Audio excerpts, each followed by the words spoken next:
뭐 대부분 다 비슷할 거라는 생각이 들어요. 어릴 때부터 그림 그리는 거 좋아했고 나도 저렇게 그리고 싶다 이런 욕망이 있었고 이제 뭐 만화를 재밌게 보다가 나도 그리고 싶다. 주변에서 또 잘 그린다고 칭찬하고 뭐 미술대회 나갔더니 상도 좀 타고 그러면서 이제 계속 그림을 그렸죠. 그러다 이제 대학 들어가서 대학 학보사에서 시사 만화를 담당을 하면서 이제 본격적으로 시사 만화가의 길을 걷게 됐습니다. 이제 만화 작가가 된다는 거는 다 비슷할 것 같은데,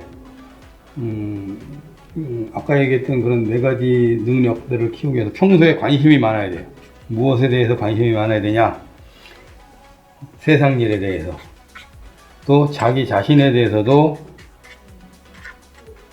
관심이 많아야 돼요. 내가 어떻게 가능한가. 그래서 이러한 세상 일들에 대한 자기의 생각이 중요해요. 자기의 생각을 갖는 것.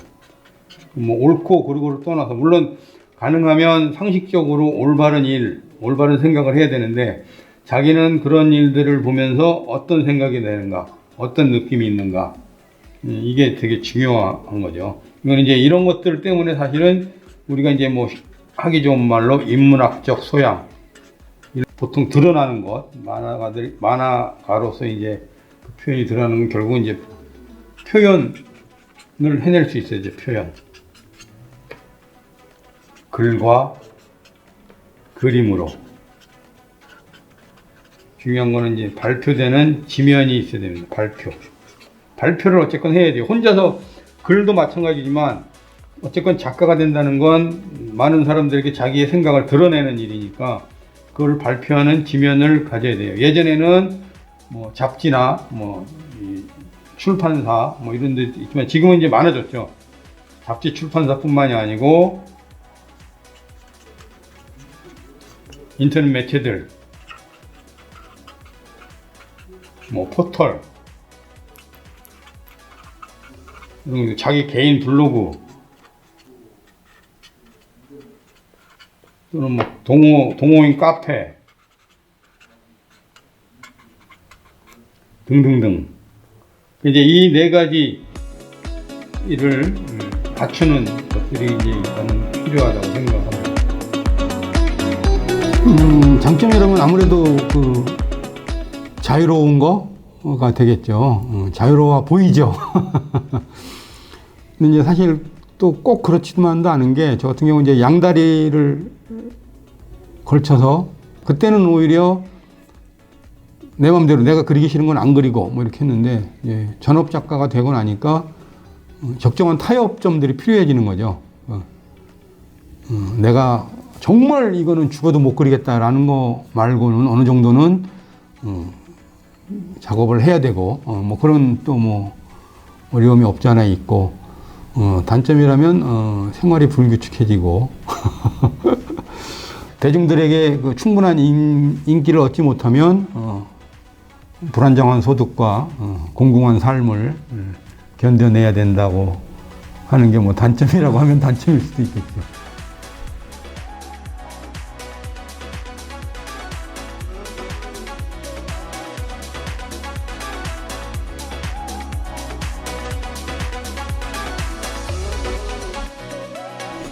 일단 제일 중요한 거는 결심을 해야 되겠죠. 잘 해야 됩니다.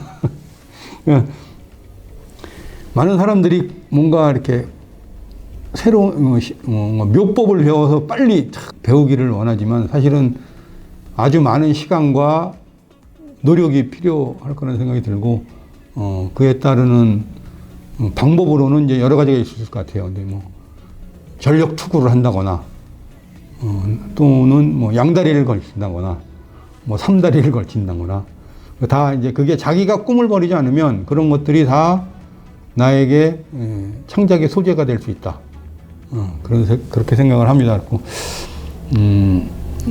꿈을 버리지 말고 꾸준히 노력하는 것 이게 되게 중요하고 뭐 물론 요즘에 이제 아주 그 쉬운 방법은 이제 뭐 학교를 가거나 전공을 하거나 학원을 다니거나 또는 이제 뭐 문화생이 되는 방법도 있고 공모전을 통해서 되는 방법이 있을 수 있고, 인터넷상의 이런 데를 통해서 발표를 하거나, 발표 지면들은 어쨌건 공간들은 많아졌으니까 자기 블로그에 연재를 쭉 해도 되고, 그런 길들을 통해서 만화가 될 수 있다고 생각을 합니다.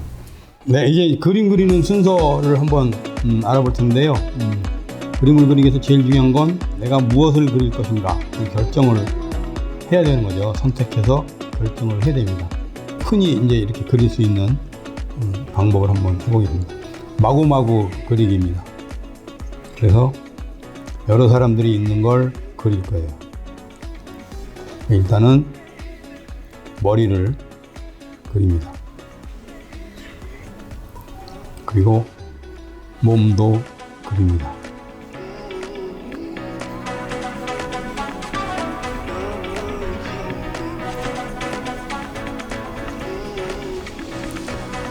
몸을 그리고 팔다리를 그려야겠죠.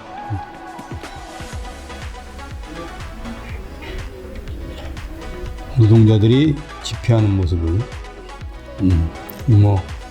내가 알고 있는 지식을 이제 동원해서 하거나, 아니면 필요하다면 참고 자료들을 찾아봐야 되겠죠. 노동자들이 집회할 때 어떤 옷을 입고 어떤 복장인가, 그런 것들을 좀 더 자세히 알아보려면 참고 자료들을 이용해서, 요새는 이제 인터넷이 발달해서 인터넷 검색을 통해서 쉽게 찾을 수가 있죠. 네, 이렇게 해서 복장들을 그리고, 네, 이제 이 얼굴 표정들 뭐 이런 것들을 그려야 되겠죠. 팔다리도 그려야 되고. 자, 그러면 예를 들면 머리띠를 한다. 자기들 나름대로의 스타일들이 있어서 그런 스타일로 그리기를 합니다. 근데 일단 단순한 형태로 어떤 분위기를 만들어내는 거죠.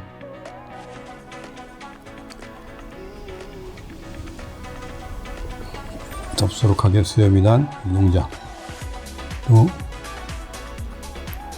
안경을 쓴 노동자, 안경을 쓰고 나이가 좀 든 노동자, 그다음에 젊은 노동자, 여성 노동자,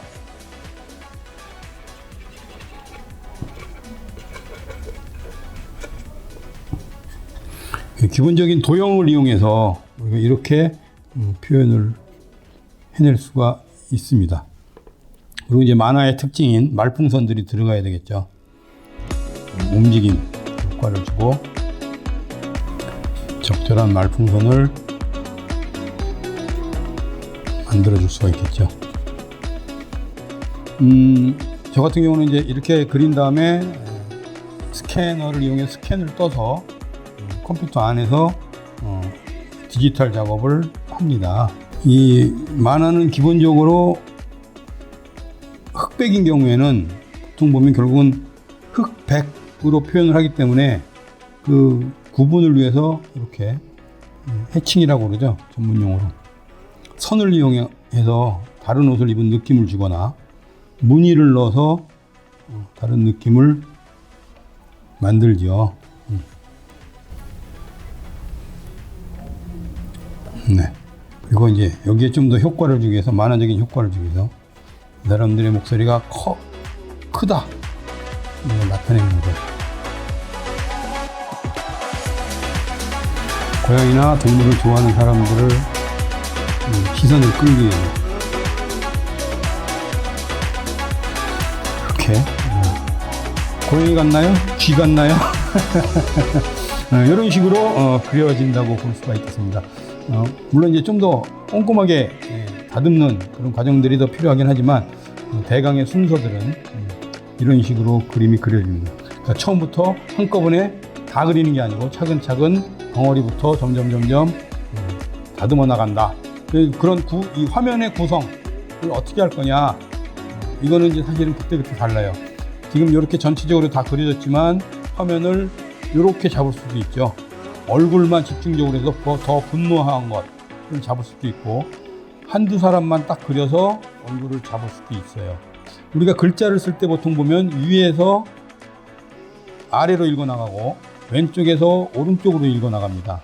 그래서 글에 읽는 순서가 나중에 내가 다 그렸을 때 사람들이 이거를 보고 글을 읽는 순서가 그 흐름에 어긋나지 않게 이걸 먼저 보고 그 다음에 요걸 보겠죠.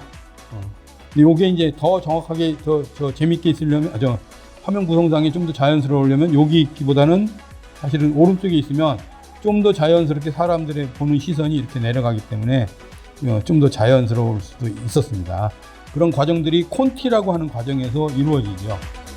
콘티는 보여드리겠습니다.